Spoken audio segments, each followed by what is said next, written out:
दृष्टः स प्रेम दिव्याख्यविदमिति भयात् सम्भ्रमाच्चासुरीभिः शान्तन्तस्तत्तपसारहि सकरुणवृषभिर्विष्णुना सस्मितेन आक्रोश्यास्त्रं सगर्वै रूपसमितवधू सम्भ्रमैर्दैत्यवीरैः सानन्दं देवताभिर्मयपुरदहने धुर्जटिः पातु युष्मान् धुर्जटिः पातु अस्मान्।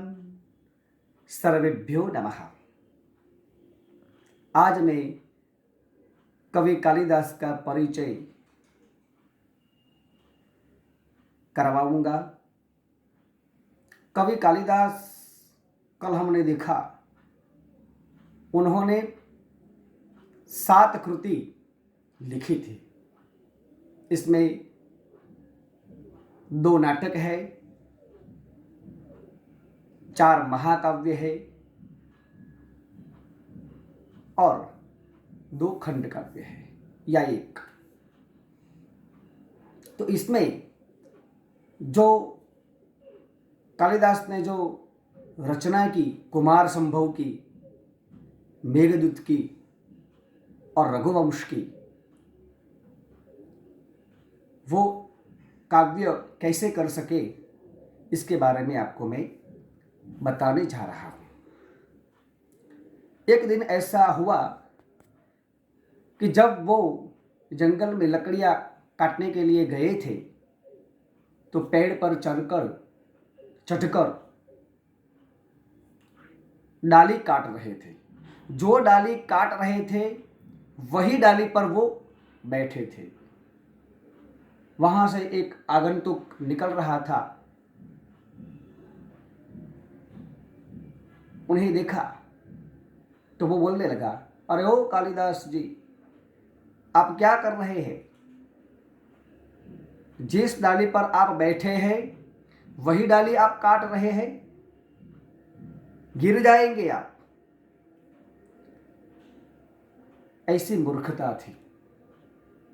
एक दिन वो सायंकाल बहुत देर से उनके घर पे गए और दरवाजा खटखटाया तो किसी ने खोला नहीं। बहुत देर के बाद उनकी पत्नी ने दरवाजा खोलकर गुस्से में 3 शब्द बोल दिए, अस्ति कश्चित् वाग विशेषः, आपके वाणी में कोई विशेषता है? कालिदास जी का हृदय भर आया, बहुत ग्लानि हुई, दुख हुआ।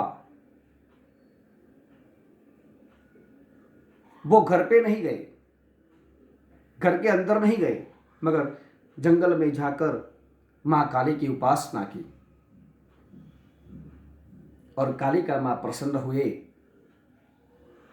और उनको वाणी की शक्ति दी, विद्या की शक्ति दी। और इस शक्ति द्वारा इन 3 शब्दों के ऊपर महाकाव्य की रचना की। कालिका देवी की उपासना की थी, इसलिए उसका नाम पड़ा काल्याः दासः इति कालिदासः, कालिदास पड़ गया।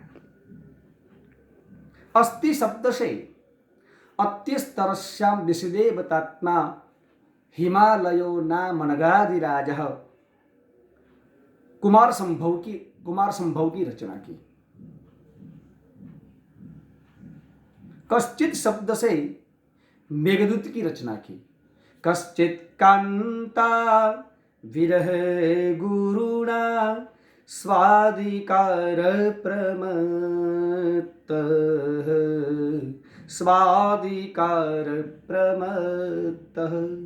और तीसरा शब्द वाग यानी वाणी।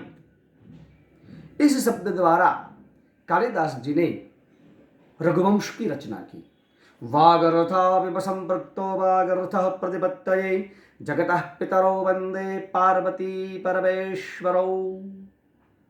ऐसे काव्य की उन्होंने बहुत बढ़िया रचना की है, पढ़ने लायक है। और नाटक अभिज्ञान शाकुंतल, अभिज्ञान शाकुंतल को तो सब लोग इतने देश विदेश में, पूरे विश्व में सिर पर लेकर सब नाचने लगते हैं जब सोचते हैं, श्रवण करते हैं। बहुत बढ़िया बनाया है ये हमारे कालिदास है। तो कालिदास को ऐसी शक्ति कैसे प्राप्त हुई? संसार के द्वारा। संसार में सबको दंश होता है, किसी को चाचा का, चाची का, मामा का, मामी का, भाई का, बहन का, मित्र का, ऋषि का। परीक्षित राजा को भी भागवत की प्राप्ति हुई, ऋषि के दंश से हुई है।